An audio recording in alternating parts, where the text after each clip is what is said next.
We are officially back in Star Wars season with the triumphant return of The Mandalorian.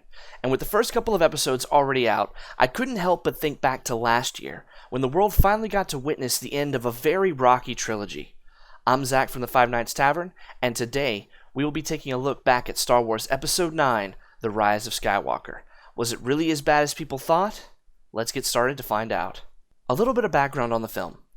The Rise of Skywalker was released on December 19th, 2019 and was directed by J.J. Abrams. On a budget of about $275 million before marketing, it grossed around $1.1 billion at the box office, making it the 8th highest grossing film in the series after inflation and when compared to only the episodic entries in the Star Wars franchise, not including Rogue One and Solo. Also, before we go any further, I'd like to say that there will be spoilers ahead, and since this is the newest Star Wars film, I highly encourage you to watch this film with a clear mind before watching any further. I'm personally a huge Star Wars fan, and I know how much of a problem spoilers can be to anyone who hasn't seen them. But with that out of the way, let's continue onwards and dive deep into this controversial film. The first thing that really caught my eye when I was watching this film was the tribute to Carrie Fisher.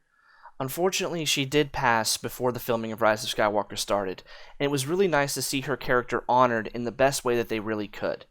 Her passing away to save her son's soul, and having the tribute be as kind and as caring to her using old footage and old audio was really touching, and it did make us appreciate that they really did care about Carrie Fisher, and it did make me sad once again that she did unfortunately have to pass away before the start of this film.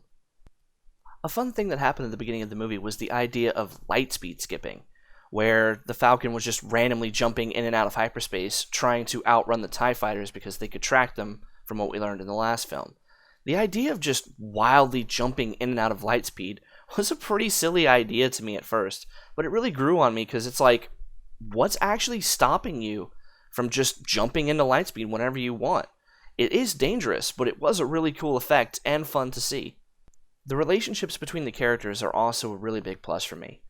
Rafin and Poe are an excellent trio. They have a really nice friendly dynamic and they bicker with each other like real people. Kylo and Rey are the driving force between this series. Their kind of push and pull towards each other as one tries to pull to the light and one tries to pull to the dark is very fascinating to watch. Rey and Leia is very enjoyable to see. Leia has taken on this mentor dynamic to Rey, and it's very, very touching, and I do really appreciate it. We also have Lando Calrissian's return, which was extremely fun to watch. I always loved Billy D. Williams' performance, and I really just enjoyed all of these characters a lot. Palpatine is a bit of a mixed bag, but we'll talk about him in just a little while, but overall, the main characters are very enjoyable in this particular film. Another extremely fascinating thing in this film is the concept of the dyad in the Force. Now, we did see that Rey and Kylo had this strange connection to each other in Episode 8, where they could not only talk and interact with each other, but they could actually physically touch each other, and it was an interesting concept. It was kind of thrown away that Snoke was doing it to them, but in this film, it's explained that these two have such a strong bond that they can physically touch each other across vast distances, so much so that they can actually snatch objects from each other, or if they're in a lightsaber fight and something gets damaged in one room, the debris will spill over into the others. I found that to be an extremely fascinating idea, and I hope that it's explored further in future content. Another interesting little moment that I did enjoy on the first viewing, but it has been sullied a little bit on subsequent viewings, was Rey accidentally using Force lightning when having a confrontation with Kylo Ren. It is shown that she's trying to use the Force to pull back a transport that supposedly has Chewbacca in it, but in her frustration with Kylo Ren, she accidentally unleashes a barrage of Force lightning, destroying the transport, and this rightfully freaks her out. It was really cool to see that a main character that is usually fairly in control, if not a little confused, can lose control, and such a powerful Force attack can just be deployed like that, in a way that is completely unknown to them and is a shock to the audience. I really did enjoy that moment. I also really did enjoy what appeared to be one of the main themes of the film. The idea that there's more good out there than bad, and the idea that if you can rise to lead, the good people will follow and fight with you. Poe goes through this pretty dynamic journey of having to rise up to become the Resistance leader after Leia passes away, And his fear is superseded by Lando actually talking to him and saying, we had each other. We banded together as a family, as one, and we rose up to fight this evil because we knew it was the right thing to do. And it inspires Poe and Finn to do what they feel is necessary. It is very touching and an excellent idea for this film. Another thing I enjoyed about this film is some of the locations, with the Sith world of Exegol and the crash wreckage of the Death Star being two standouts for me. I love the aesthetic of Exegol. It's classic Sith. Dark, lightning storms shrouding everything, the ominous Star Destroyers in the background, the cackling of Palpatine. It's all just classic and great evil Star Wars. I also really, really loved the crashed Death Star. This thing used to be this imposing menace in the original trilogy, and here it sits, a charred, wrecked ruin for our characters to explore. And I just love that idea. And I love seeing it just destroyed like that to show that there really is consequences in Star Wars for a rebel victory. I really, really did enjoy that. Speaking of the Death Star, I want to talk about the lightsaber fights in this film. I know that there's a lot of people that don't like the lightsaber fighting, especially when Rey and Kylo are really fighting, and it seems like it's very unchoreographed. But I think that's kind of the point of that fight. Like, Rey has lost all control at this point when facing Kylo. She's extremely angry and wants nothing more than to kill him. So any concept of coordination goes kind of out the window, and she just starts swinging wildly in anger. And I think that's more of an emotional side of Rey that we would like to see. The lightsaber fighting is a lot more unchoreographed and wild because that's kind of the point of what's going on.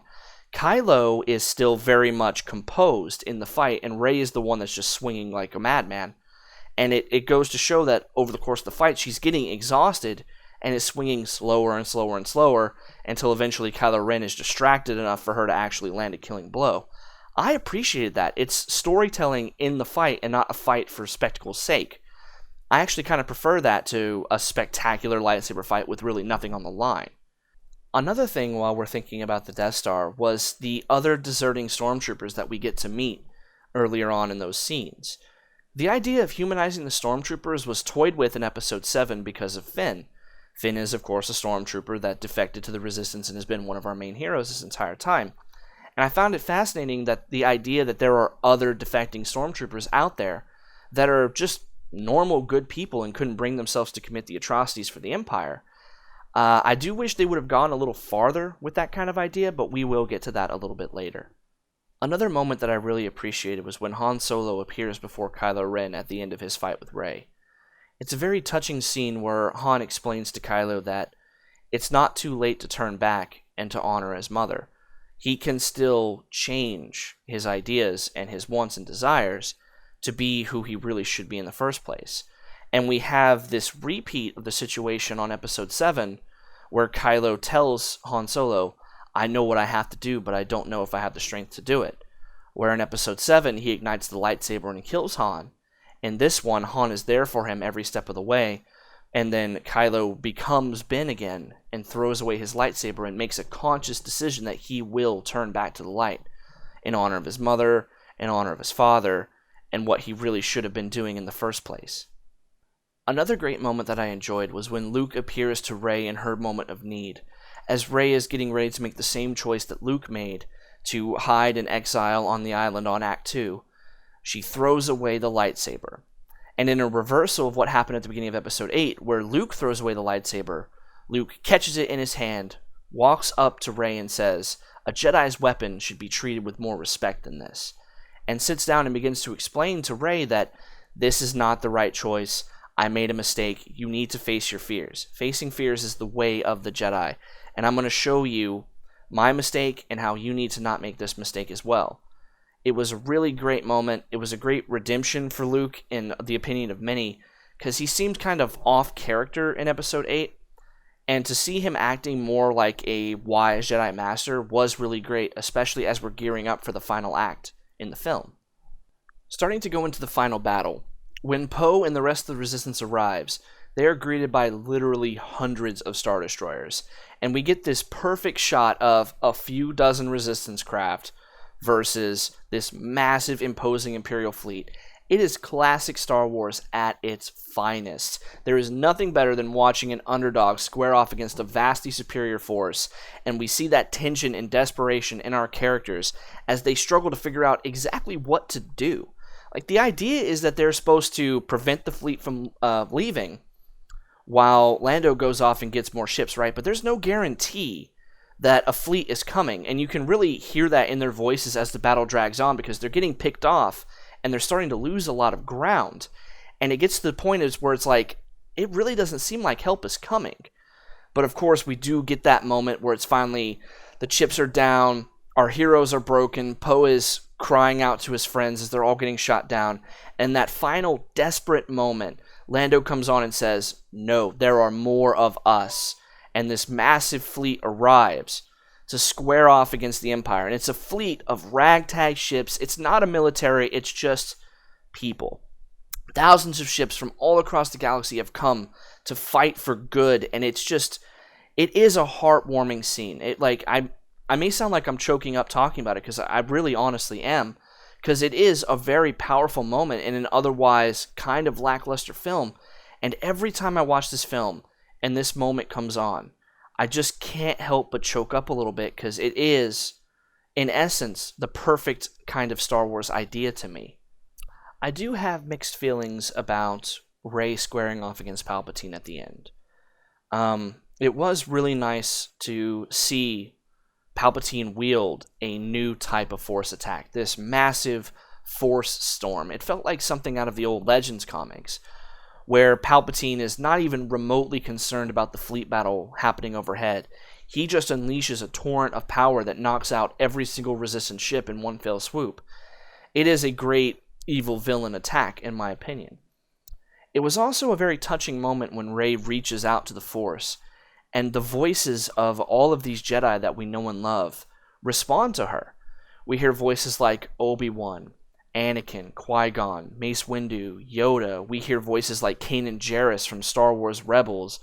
We hear other side Jedi that you might not know of unless you watch Clone Wars, like Aayla Secura or Luminara Unduli. Like, we hear all of these voices. We hear Ahsoka Tano. We just hear all of these people that we know and we love reaching out to Rey and inspiring her to rise up. And it's a very heartwarming and touching moment. I do wish they would have taken it a little bit farther, but I will talk about that in just a little bit. Overall, though, I did enjoy that moment very much. Unfortunately, there are a lot of things that I did not like about this movie. And the first thing that stands out to me is that the film itself is just completely rushed. You can tell from the very first moments of this film, it is all over the place. We are bouncing from location to location, trying to get the audience up to speed with what's going on. And we don't have a whole lot of time for a lot of the premises that this movie is trying to tell us about. I was having a discussion with one of my friends, Kyle, about it, and we came to the agreement that the movie really probably should have been split into two parts and it be made like a 3.5, 4 hour movie to kind of offset this rushed feeling and to give the audience more time with what we're working with here. We came to the idea that the film probably should have ended when Kylo Ren turns to the light and throws away his lightsaber, becoming Ben Solo. That was an emotional climax that would have been a great jumping off point for the next film. That's just something I kind of wanted to talk about because it is pretty jarring, even on subsequent rewatches, just how little time there seems to be, even though this film is one of the longer Star Wars films we've had.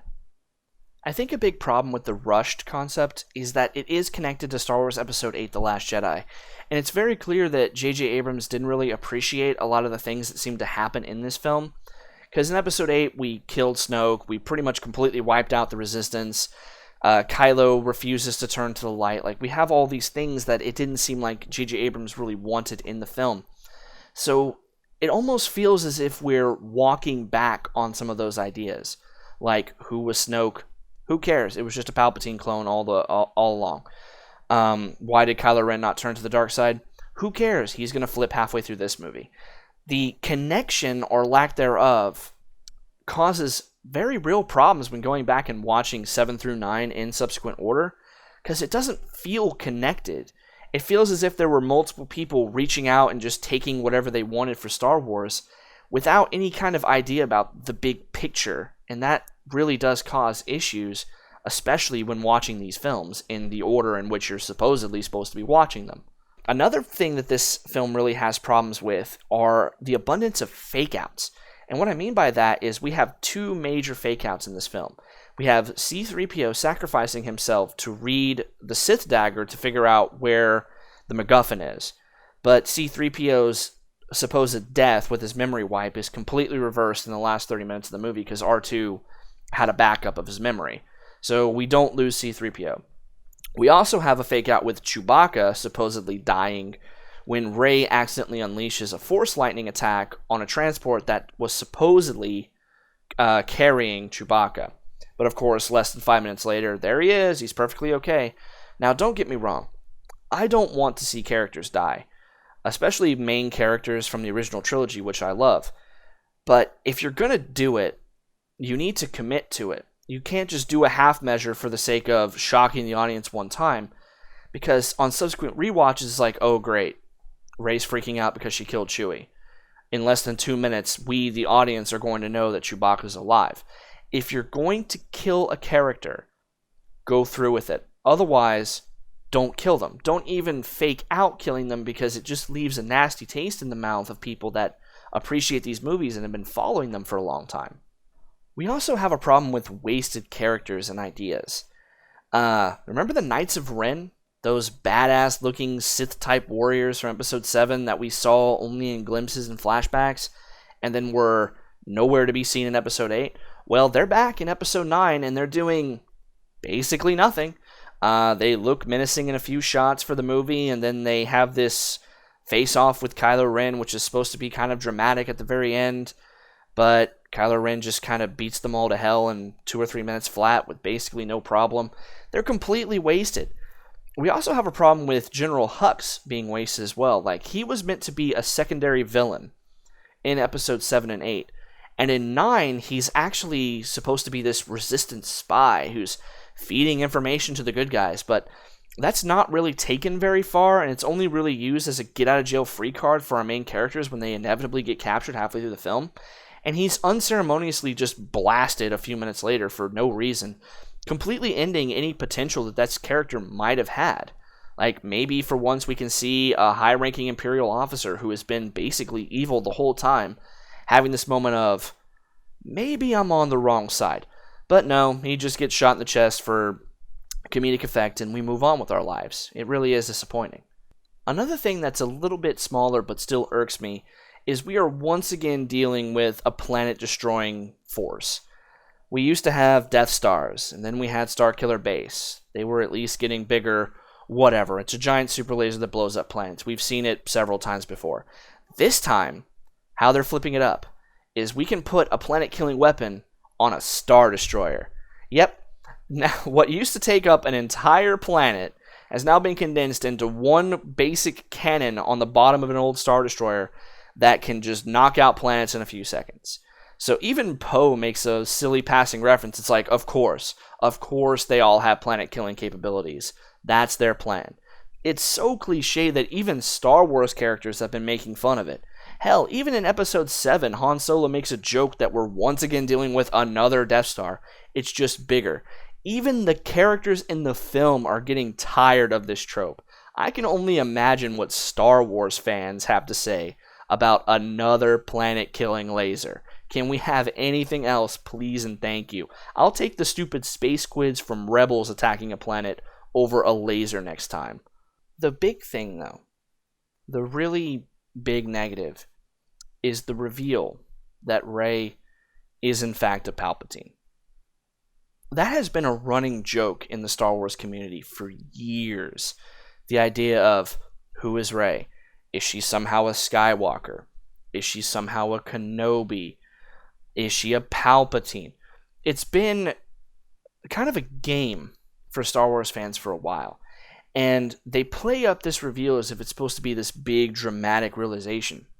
But in reality, most fans in the audience kind of groaned and rolled their eyes because who cares? Palpatine hasn't been in these movies up until Episode 9 anyway. Rey has had literally no connection to the dark side in reality at all. So her being suddenly the granddaughter of the greatest Sith to ever live is kind of hollow. Like, who cares? It doesn't automatically make her evil. It's not like she stood there and went, oh, I'm a Palpatine, guess I'm a bad guy now, throws on black robes and starts fighting people. We even see a vision of a quote-unquote, like, evil Rey in the Death Star, and it does seem kind of cool. Like, she's in all black, she looks menacing, she has a dual-bladed lightsaber that can flip, and it's meant to be this idea that Rey is conflicted, but Rey herself is never, ever really drifting towards the dark side at all. She's a very good character. So the idea that she could flip at all is absurd. And played off that she's a Palpatine is kind of just almost as if they were backed into a corner. Like, why is she so powerful? But in reality, like, Rian Johnson explained it pretty well in Episode 8, in my opinion. She's a nobody. She came from nothing. Like, the Force doesn't have to follow a bloodline. The Force can just choose an individual to rise up and be a champion like that. Because if you think about it, you go back a couple generations, like, who the hell is Anakin Skywalker? He was the son of some slave on Tatooine. Like, the Skywalker name hasn't been around for generations. Just making her a Palpatine seems like we need this big reveal for Rey, and it doesn't really hit at all. It's very hollow. Force healing was a minor gripe that I had the first time watching the film. The idea that you could use the Force to heal somebody has been around forever. This is not a new concept. This isn't something that just came out of nowhere. But it is used ad nauseum in the film, and it's almost certainly setting itself up to be this big fake out at the end. Now, I've talked about some fake outs a couple of minutes ago, and you know how I feel about them. But Rey using the Force to heal a snake is a moment of being like, okay, cool, she can use the Force to heal people. Then she mortally wounds Kylo Ren and immediately heals him. And then at the very end, Rey dies, and Kylo, or Ben, uses the Force to bring Rey back to life at the expense of his own life. We are using Force heal 3 times in one movie where we haven't seen it in any other films. The general audience that isn't really up to speed on Star Wars except for the main films would be blindsided by this. And using it so many times is basically ensuring that a lot of Star Wars fans go back and question, it's like, well, why didn't Obi-Wan save Qui-Gon? Or why didn't Anakin think, I'll just use Force heal to save Padme if she dies in childbirth? It creates a lot of plot holes because of just how powerful of an ability it is. It probably should have stayed out of the mainline Star Wars films just because of what it can do in relation to just how easy it is to get rid of a problem. Oh, someone's dead? Don't worry, Force heal. On the topic of the Force, did you know that Finn was Force sensitive? I didn't the first time around. It's kind of implied that he has this connection to the Force, but it could be played off as him just kind of appreciating and understanding what it is. But no, he is apparently full-on Force sensitive, and the film doesn't give him a chance to actually show that at all. He doesn't use the Force, he doesn't wield it in any kind of way that can be seen by the audience, if that makes any sense. Finn is overall just a completely wasted character in this film anyway. He's supposed to be one of the main characters, but he doesn't really have a whole lot to do in this film. Like, sure, he's there for the final battle, sure, he's there for all the big major set pieces, but he doesn't really have anything specifically for him to do. What I mean by this is, Rey obviously has to face her destiny. She has to face Kylo Ren and the Emperor. Poe has to rise up and become the leader of the Resistance. And then Finn is kind of dragged along with Poe when Poe goes to Finn and goes, hey, I can't do this without you. I need your help. Finn doesn't really have anything to do by himself. He doesn't have a plot line. And that's really unfortunate because Finn, in essence, is a pretty cool character. He's a traitorous stormtrooper that wants to do the right thing, and now he's apparently Force sensitive. That could have been super cool to see, and we just didn't get it here, and it sucks. Speaking of Finn, we have a problem with the portrayal of humanizing stormtroopers. We have seen that a lot of stormtroopers don't like what they're doing. So many, in fact, that the Resistance basically has a ground army now for the final battle. These people were stormtroopers, and they turned good because they didn't like what the Empire was doing. Now, that in and of itself is fine. The real problem is that we're still blasting stormtroopers for laughs in this film. There is no hesitation in any of our main characters when they shoot a stormtrooper. Who cares? You're just racking up bodies for the sake of racking up bodies. And that is a big problem because this film has introduced the idea that a lot of these people probably don't actually like the Empire and want to defect. But you can't have it both ways. You can't just blast stormtroopers to rack up a silly body count because it's just a dude in a white suit of armor who cares, and also have the, hey, we have a lot of these people that are inherently good and refuse to do the bidding of the Empire. You can't have both. It has to be really one or the other. If the film would have taken the time for maybe Finn to go, wait, instead of attacking these Star Destroyers, maybe we should try to appeal to the stormtroopers inside of them, try to show them that there's a better way, that would have been a good maybe plot point for Finn, and to show that people are inherently good even if they're thrown into negative circumstances. But we didn't get that here, and it's just a pipe dream on my end. Now we're getting into the final battle. Just before everything kicks off, one of the side characters mentions that they should just use the Holdo maneuver to take out the Star Destroyers. Now, to those of you that might not know what the Holdo maneuver is, it was that scene in Episode 8 where Admiral Holdo used the Raddus to hyperspace ram the First Order ships, devastating the entire fleet. One ship was able to do that pretty easily. Now, Poe dismisses the idea of using this maneuver as it being 1 in a million. But why is it 1 in a million? Like, in all reality, the Holdo maneuver creates a problem where it's like, okay, we have these massive Star Destroyers, we can't fight them. Well, who cares? Just stick a droid in an X-Wing, point the X-Wing at the Star Destroyer, and then have it start jumping to light speed. It'll do some sort of damage. If anything, it might take out the Star Destroyer in some significant way. It being completely outright dismissed is obviously for plot purposes, because we can't just have the final battle just be a bunch of random starfighters crashing into Star Destroyers. But it really is a problem looking back at Episode 8 and seeing hyperspace ramming being a thing, because it once again, it starts to create plot holes. Why not just use that? It seems like a super effective way of taking out a superior enemy. But I digress. It's obviously for plot, and you don't really need to think too deep into it, but when you're a Star Wars fan, you kind of can't help but notice these things. Another thing about this is the actual fleet battle itself. Now, I did mention earlier that it does choke me up when the fleet actually arrives to back up Poe and the rest of the Resistance. What I don't really appreciate is that the battle itself isn't really shown in a good way. It just looks like a bunch of random ships washing over the Star Destroyers and taking them out with ease. When in reality, I would have liked something more akin to the space battle in Rogue One, where both fleets kind of line up and start exchanging blows to show that there still is tension. Even though a massive Resistance fleet has arrived, it doesn't instantly guarantee success. But the film, the way that it's shot and portrayed, is it really does play it off as, okay, the Resistance fleet is here, the battle's over. But in reality, that should have just been the kickoff to the second phase of the fight. It really is a missed opportunity, because I would have loved to see a massive, no-holds-barred brawl between two massive fleets, because we really haven't seen that in essence since Star Wars Episode 3, Revenge of the Sith. And you can think of the prequels whatever you want, but that opening sequence with that massive fleet battle is really kick-ass, and it would have been cool to see here. Now, Rey's fight with Palpatine, I've already said, is a bit of a mixed bag for me. There's some stuff I like, there's some stuff I dislike.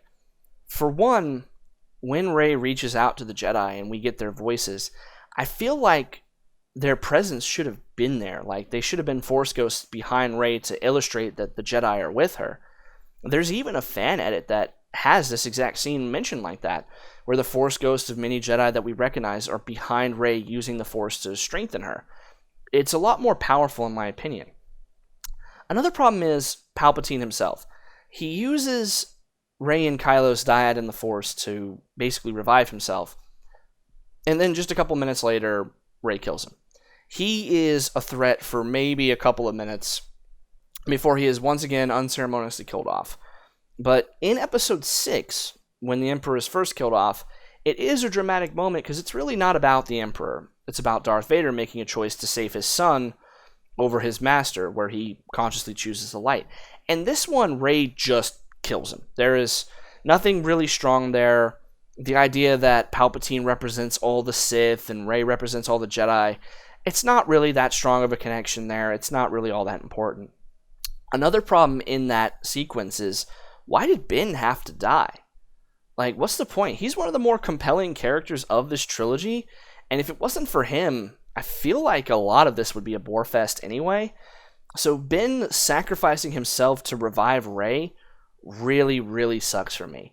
Like, it would have been great to see these two finally come together, not necessarily in a romantic way, but in a kind of understanding way because of their connection, to actually train the next generation of Force users in a way that was better than the Jedi or the Sith. Killing Ben like this is just kind of a waste, honestly, and it doesn't do justice to his character, even though he was one of the stronger characters. The ending itself is fairly hollow for me because it's meant to be, the celebration scene. Everyone is beating the big bad and the big evil. But the problem is that this trilogy hasn't really had a consistent big bad to fight. In Episode 7, it was the mysterious Snoke in the First Order. That's fine. In Episode 8, Snoke is dead and it becomes Kylo Ren. Okay. In Episode 9, it's not Kylo Ren, it's Emperor Palpatine now. So we're having this weird flip-flop of who the big bad is, and it's changing on a dime in between movies, and this is supposed to be a trilogy. This is meant to be a 3-part story that you can watch from beginning to end, and that would be the whole story. It's meant to be a big movie. It's disjointed, and it causes a lot of problems.